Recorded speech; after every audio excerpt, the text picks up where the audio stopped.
खूनी कुआं। सीमा गर्मियों की छुट्टियों में अपनी नानी के गांव आई थी।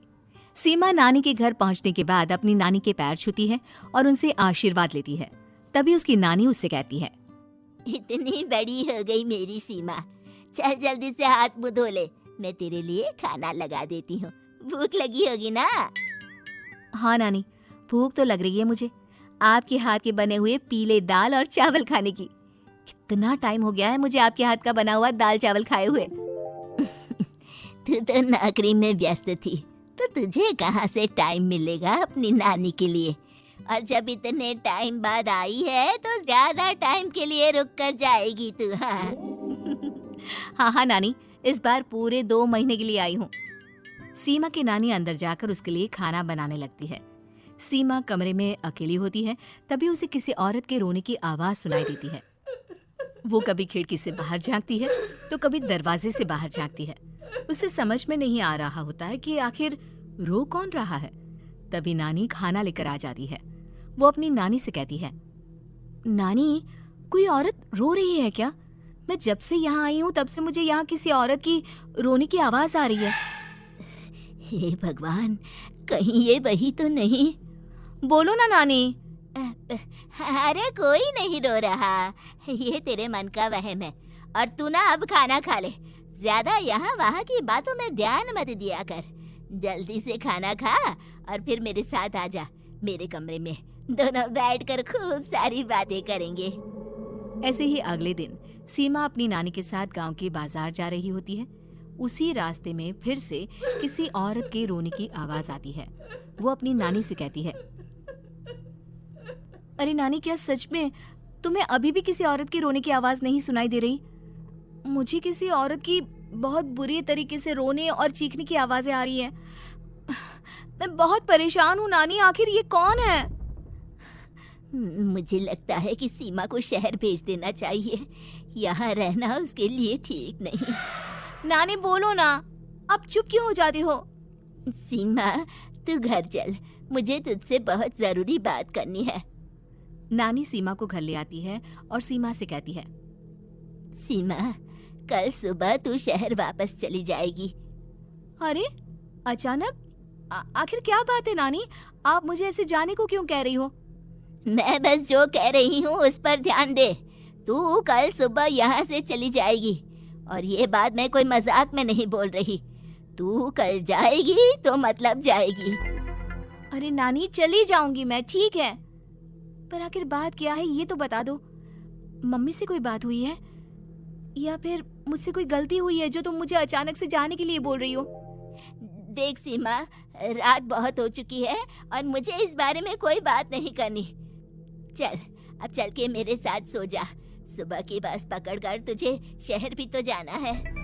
सीमा को अपनी नानी का ऐसा व्यवहार देखकर बहुत ही अजीब लगता है। उसे कुछ समझ में नहीं आ रहा होता है कि आखिर उसकी नानी उसे अचानक से गांव छोड़कर जाने के लिए क्यों कह रही है। ये सारी बातें सोचते सोचते सीमा की आंख लग जाती है और वो अपनी नानी के साथ सो जाती है। ऐसे ही आधी रात को सीमा को फिर से किसी औरत की रोने की आवाज सुनाई देती है। वो उस औरत की आवाज सुनकर बार बार करवटें बदल रही होती है और तभी उसे सपने में भी एक अजीब सी औरत की परछाई दिखाई देती है, जो इतना चीख चीख कर रो रही होती है कि सीमा डरकर उठ जाती है। वो पूरे पसीने पसीने हो रही होती है। वो अपने आसपास देखती है तो घर में बिल्कुल शांति का माहौल होता है। सीमा घबरा जाती है। वो अपनी नानी को जगाने की कोशिश करती है, मगर उसकी नानी नहीं जगती। सीमा को फिर से उस औरत की रोने की आवाज सुनाई देती है। आखिरकार सीमा अपने आप को रोक नहीं पाती और वो घर का दरवाजा खोलकर बाहर निकलती है। आखिर ये माजरा क्या है? आज तो मैं पता करके रहूंगी। अब आवाज का पीछा करते हुए सीमा आधी रात को गांव के चौपाल के पास बने कुएं के पास पहुंच जाती है, जहां कुएं की चारों ओर बेड़ियां लगी होती हैं। उन बेड़ियों में लगे हुए ताले के साथ एक लाल रंग का कपड़ा और माता रानी का कलावा बंधा होता है। उस कुएं में से सीमा को किसी के रोने की आवाज आती है। सीमा परेशान हो जाती है। इस कुएं में कौन है? कौन है यहाँ? सुनो, कौन है? कौन रो रहा है? वो चिल्ला चिल्ला कर पूछती है और साथ ही लोगों को जगाने की कोशिश करती है, मगर किसी को भी उसकी आवाज सुनाई नहीं देती। अब सीमा खुद उस कुएं के पास की बेड़ियों और तालों को खोलने की कोशिश करती है और किसी तरह कुछ देर की मशक्कत के बाद सीमा उसको खोल भी देती है। और जैसे ही वो कुआं खोलकर उसके अंदर झांकती है, सीमा उस कुएं में गिर जाती है। इतने में उसकी नानी की नींद भी खुल जाती है और सीमा को पास ना देखकर नानी परेशान हो जाती है। नानी घबराकर पूरे घर में उसे ढूंढने की कोशिश करती है, जिसके बाद उसकी नानी और सभी लोग उस खूनी कुएं के पास जाते हैं और सीमा की नानी कुएं के पास खड़ी होती है। सभी गांव वालों और सीमा की नानी को सीमा के चिल्लाने की आवाज आती है, बचाओ, कोई मुझे बचाओ। मेरी बच्ची, हम आ गए, हम तुझे बचा लेंगे। नानी, मुझे यहाँ बहुत डर लग रहा है। यहाँ इंसान की कटी हुई मुंडिया, हाथ, पैर और कंकाल है और खून भी है। नानी, मुझे डर लग रहा है।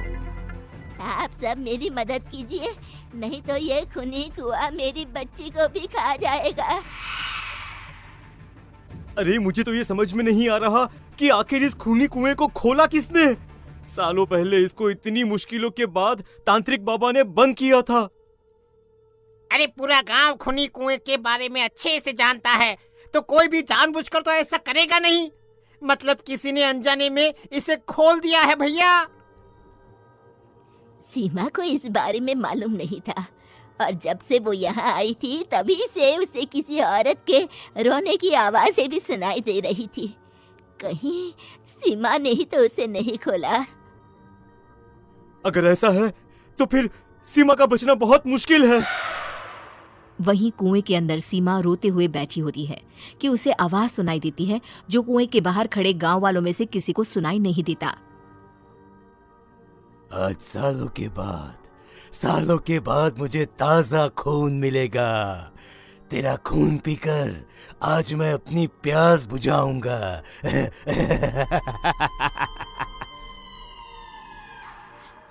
कौन है? कौन है? मत मारो प्लीज, मुझे जाने दो प्लीज। मैंने किसी का क्या बिगाड़ा है? वो तुझे मरने के बाद पता चल ही जाएगा। जितने में गांव वाले और सीमा की नानी कुछ सोच पाते, उतने में उन्हें सीमा के चिल्लाने की आवाज आती है और अगले ही पल सब शांत हो जाता है। क्या हुआ? सीमा, मेरी बेटी। माफ करना बहन, लेकिन अब सीमा वापस नहीं आएगी। हमें एक बार फिर से कुएं को बंद करना होगा। गांव वाले तभी तांत्रिक को बुला कर लाते हैं। एक बार फिर अपनी शक्ति से तांत्रिक बाबा उस कुएं को हमेशा हमेशा के लिए बंद कर देते हैं और वहां एक बोर्ड लगा दिया जाता है कि यहाँ आना मना है।